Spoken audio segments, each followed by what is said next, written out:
Presyo kan mga sira sa Camarines Norte naglangkaw huli sa limitadong supply. Mga parasira dai nakakalawod huli sa maraot na kamugtakan kan panahon. Uyan report ni Rosie Nieva.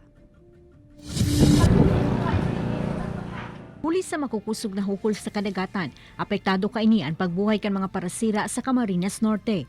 Dai kaya nakakalawod ang mga ini, kung kaya limitado sa naan supply kan mga sira sa lugar.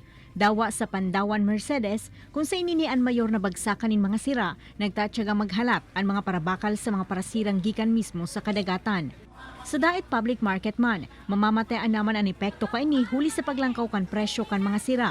Sa ngunyan kaya, naglangkaw nin haros 30 hasta 50 ang kada kilo kan manlain-lain na sira sa merkado. Sigun sa mga paratyenda, piglala uman na ninda ini huli sa limitadong supply. Mas lalong mahal po ngayon kasi malakas ang panahon, malakas ang dagat, walang ganong nakakalaot. Mayo man subuot ni maginibo ang mga paratyendang ini kundi magpatong na sana sa presyo nganing daiman sinda malugi sa negosyo. Konti lang naman ang patong namin, 20-20 lang isa per kilo.